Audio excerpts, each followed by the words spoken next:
So I didn't film this earlier today, but in addition to painting the back of the glass and building a stand the last few days, I got some pool filter sand here, and that's going to make up part of the substrate for this 75. I've just been washing it in buckets using the sink over here. I got the a short python. I got a longer python over there. A short piece of python, and I'm just filling the buckets, cleaning it out. This was a couple of batches. I cleaned it out a couple of times. Depending on what pool filter sand you're using, it could need cleaned out more. I've just been dumping it into my sump there because I don't want sand in my sink. So that's what I've been doing, and we'll check back with that here in a bit too. So just to recap on the substrate part of this video, what I ended up doing was using that pool filter sand that you saw earlier and mixing it with some black sand that you can pick up at the pet store. That ended up being like 3 bags of black sand and almost 50 pounds of pool filter sand, so it's quite a bit of sand. But I haven't seen a lot of people do it, and I think it actually looks kind of cool with not just black, but a little bit of white sort of like peppered in there, so you get this sort of peppered sand look. And I think that turned out pretty good. So anyway, we'll talk about fish next.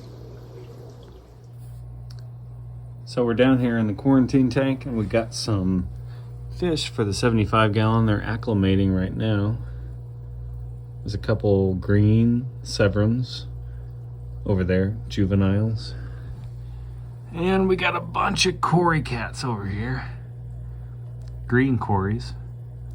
That will add to the 75 gallon eventually. But they'll be here in the quarantine tank for now.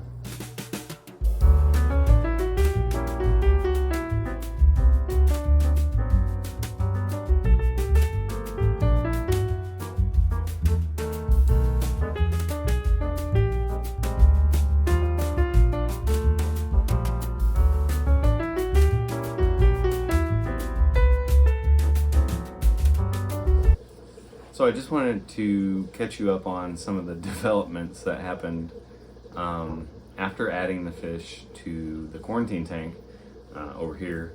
One of the gold severums developed spots on its fins and on its body, and of course, like all of you might be thinking immediately, it's got to be ick, and that's what I thought. So I started treating the tank with Icex, and I did that for 13 days, changing 25 to 30% of the water every day and adding the medicine. And it didn't spread to the other fish, so there were like 12 cory catfish in there, and obviously 2 severums. It was only on the one fish, and it didn't seem to help. So at that point, I figured it must be stress ick. So at that point I stopped treating, and I removed one of the severums from the quarantine tank and put it into the 75 gallon here.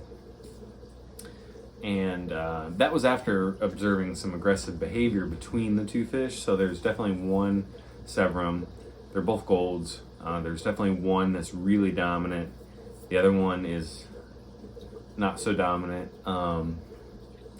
And in that 20, my quarantine tank's a 20 tall, so it's pretty small, and there's not a ton of decoration in it. It's bare bottom, so there wasn't a lot of hiding space for the fish that wanted to get away from the other one. And that relationship sort of developed over time, because when I first put them in there, as you can see from some of the other footage, they're swimming right next to each other, no problems, no aggression, etc. But over time, one of them definitely wanted to exert itself over the other one, and that is what caused stressic and or stress spots. And that's actually a good topic for another video, because I haven't seen too much about it. There are a few there's an article about it by Aquarium Co-op, and maybe another video by Aquarium Co-op, but it is sort of a mysterious thing, and I haven't seen a lot about it. So, and it does seem to be different than regular icks. So we'll have to talk about that. But anyway, I did eventually move the other Severum into this tank, so they're both in here. And the aggression at first was okay, and then over a couple of days, one was chasing the other around quite a bit. And it's still happening after like a week or so with both of them in the tank, but it's become less frequent. And I also noticed that they swim together or around each other more frequently. So I'm hopeful that over time they'll just kind of accept each other and work out their differences. Otherwise, we'll have to think of something else. I also put in, I have a 29 above my quarantine tank. I have a 29 that started with like 5 Colombian tetras, and they bred, and the fry hid and survived. A lot of them did. So I moved about 10 of them in here to kind of act as dither fish, so to speak. And that seemed to work really well the first day. And then after the Severums got used to the tetras being there, now they kind of just ignore them. So I'm not sure how helpful that is. And it's not that the Severums picked, or the aggressive one picked on the Colombian tetras. It was more like its attention was diverted away from the other Severum instead of like constantly on them. Of course, the Cories are in here too, but you know, Cory cats are really peaceful fish. They stay to the bottom for the most part. They do shoot up for air occasionally, but they don't draw the cichlids' attention all that much. So anyway, that was the process I had to go through to add these fish.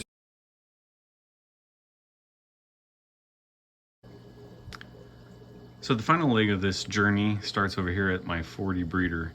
So originally, instead of this Eheim Classic 2213, I believe it is, I had a 2217 Eheim Classic, which is the 600, so it's quite a bit bigger than this one.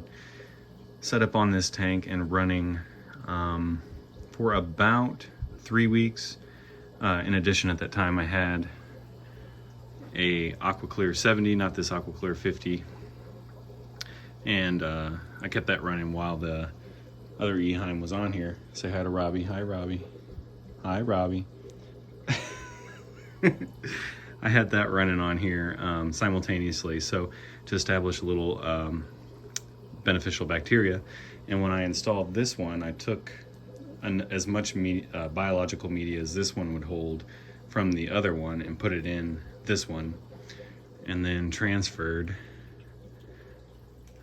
the remaining biological bacteria and the new biological bacteria into this 600, which is the primary filtration for the 75 gallon with the spray bar here on this end.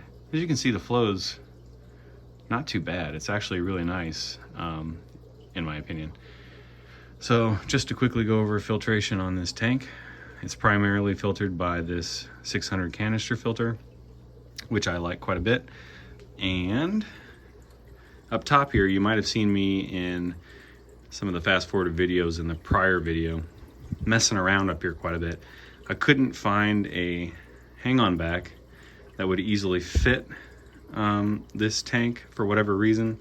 I messed around with an AquaClear 50 and several other ones, and they wouldn't fit on this lip well enough to put the water flow down where it wasn't so loud. This one is a little bit loud. You can hear a little trickle, but this is just a fairly cheap top fin silent flow 40, I believe. And I'm not doing anything special with this filter. It just has carbon in it as just a polisher, since this tank is not planted like most of my tanks. So that's just there to purify the water and get rid of some smell. And then in addition to that, we have a sponge filter. And I like to have a sponge filter in most of my tanks just in case the power goes out or something. I have a battery powered pump that I can hook up to the tank and keep the water flow going. So just a few quick thoughts on filtration. So that'll just about wrap up this portion of the tank build for now. But with regards to filtration, stay tuned because I'm going to talk in more videos quite a bit about different kinds of filtration and different filters, because who doesn't like to talk about filters? So stay tuned for those videos.